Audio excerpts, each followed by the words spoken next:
Today I'll show you how to do this cool hybrid time-lapse effect, okay?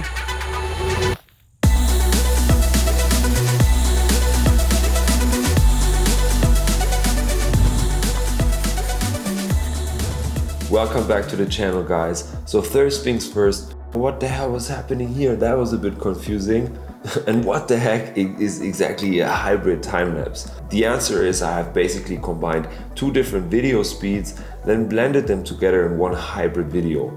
The upper part of the video is a time-lapse, the lower is a clip in normal speed. It sounds kind of complicated at first glance, but it is actually super easy, okay? By the way, I initially got the idea from a guy on Instagram called Kenan, who made a very similar popular clip like this, so kudos for the creativity there and make sure you check him out, okay? Before we jump into the editing process, let's speak about the camera angle and setup, because not every video is equally suited, okay? As you can see, firstly, I placed the bright part with the crops in the foreground, so me wearing a black shirt can be easily distinguished from the scene.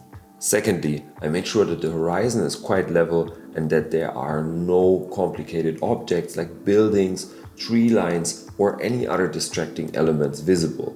This is quite important for masking later on, okay? After you have figured out your angle and composition, you want to shoot two clips. The first one in real-time speed, and that is the one we will be using for the lower part of the video.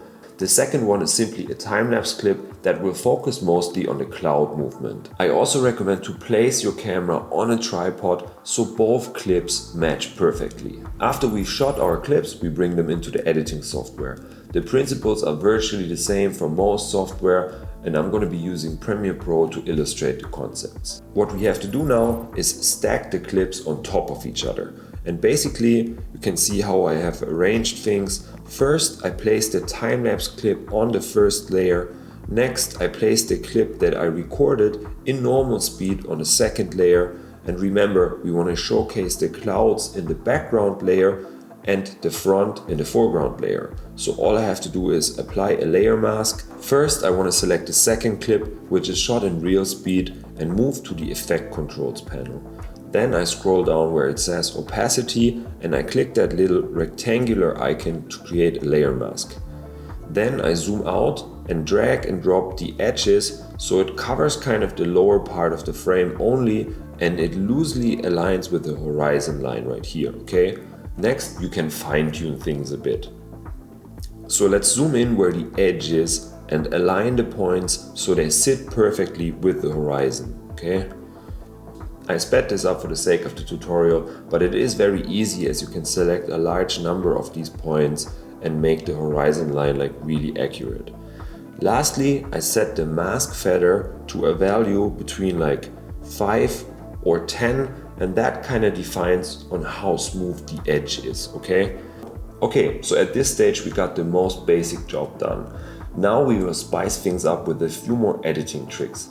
The first one is a sky replacement. So in my particular scene, I wanted to have an epic day to night time lapse, but I didn't manage to stay until sunset in reality. But no problem, I found a cool workaround and decided to blend our scene with another sunset clip. And that technique is called a sky replacement. Basically, you blend in sunset footage that you shot on another day or any generic stock clip. In my particular case, I went to motionarea.com to find a cool stock clip that had matching sky that went from day to night. In case you don't know what Motion Area is, it's kind of like one of these like Swiss Army knives, but for video editing.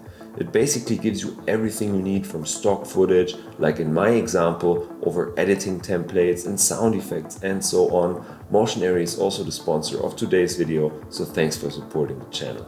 Now my scene was shot on a pretty wide lens, so I made sure to search the platform for a clip that is wide also and shot on a similar lens. Now when replacing the sky, try to avoid like really unrealistic things like, you know, using a close-up of the moon surface or something like that, because it will be obvious that you're kind of cheating a little bit. So try to keep it like very subtle right here. Now in my particular example, I just typed in the search term day to night time lapse, and I settled for a really cool clip from the Lake District that had a matching camera angle, and Then I just simply downloaded the clip in 4K, and that means I could crop in and kind of rearrange the sky a bit, which is really useful. Next, we want to blend the clips. So firstly, I want to make sure that the cloud movement is kind of in sync and going into the same direction. In my particular example, the wind is blowing in the opposite direction, so all I have to do is flip the clip horizontally. And I do that with a function called flip horizontal, which is super obvious. So all I have to do is type that into the effect controls panel and drag and drop that. Boom, that is fixed now. Now I put the sky replacement clip on a separate layer, and all I have to do is gradually decrease the opacity of the daytime cloud layer that I have shot on location, and then simultaneously increase the opacity of the stock clip. Again, we're using the keyframe technique to do that, and basically what we're doing here is kind of like when a DJ fades in a new song or something like that. So we're basically letting that sunset clip kind of overtake the sky completely. Super simple. Next up, we want to match the coloration of both clips. So normally as the scene goes from like day to night, you move from a warmer to a colder temperature. And obviously that wasn't really present in the bottom part of the hybrid video because it was just recorded, during daytime in a kind of relatively short time span. So in order to blend the clip a little bit better, I did the following steps. First, I made the crops a little bit darker to match it perfectly with the sky. So in order to do that, I placed a keyframe at the beginning of the clip, and then I moved to the end of the clip and simply reduced the exposure by dropping the highlights and the shadows. Cool. Next, I shifted the temperature a bit more towards blue. So once again, I placed the keyframe at the beginning and the end, and then it gradually turns from warm to cold. Okay, last but not least, on sunset, the sky often tends to turn quite pink, so you'll notice a lot of magenta in the recording. So that is why I shifted the tint more towards magenta instead of green, using the exact same keyframing techniques. I got a couple of bonus tips up my sleeves, but before I reveal those, I wanted to thank MotionAery for making this video possible. If you are interested in a subscription to a super useful video editing platform that gives you a wide range of assets that help you to make your videos better, then I think MotionAery can be a really good choice. The good news is that it is quite affordable as well. With my link, you'll get like $50 off an annual subscription, so it's only kind of like $16 per month instead of 20, which I find extremely reasonable for that kind of service. As you can see, I used one of the stock clips for my particular example, and if you would compare that to normal pricing of like stock websites, a single 4K stock clip can cost, I don't know, more than $100, which is kind of half of their annual subscription. So as you can see, it is like really cheap, but it is so much more than a stock video service. Their platform includes so much other stuff like overlays, animated text, LUTs, templates, anything you can imagine really. So make sure you check them out. And once again, big shout out to MotionAery for believing in this channel, making this video possible once again. Bonus tip number 1, you want to keep it short. Like obviously we are kind of manipulating the clips and there might be some minor imperfections in the masking process and so on. So the longer your final clip, the more likely it gets that your viewer will start to inspect a little bit closer and maybe will notice some imperfections, and then you might end up like not really selling the effect. So keep it a few seconds only if possible, and then the viewer will be kind of like blown away of what is happening on the screen and not be second guessing too much whether it is maybe a little bit exaggerated, okay? Bonus tip number 2, keep it similar.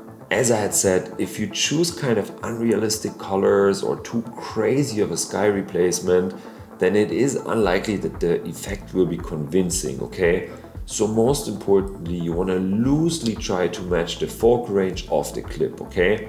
And the third bonus tip is an optional technique, and that is adding a slow motion element, and that can help you to confuse the viewer a little bit and accentuate the effect. In order to do that, you want to record the source clip in, let's say, 60 frames per second, and then you can basically add multiple speeds to the clip. So in my particular example, I have cut the clips into 2 parts. The first part where I'm running, I have sped up a little bit to start off with a lot of momentum, and then I have slowed down the jumping part, or in other words the second part of the video, so things happen more slowly and in slow motion afterwards, and that kind of accentuates the contrast to the very fast moving time-lapse guy even further, okay? I hope you learned something new today. Please drop a like and consider subscribing to my channel. I know this was kind of a semi-advanced technique, and if you're interested in kind of more basic time-lapse tutorials, I'll overlay a few on the screen. And that is virtually it. I'll see you guys on the next video or the one after, and I hope you have a really good day.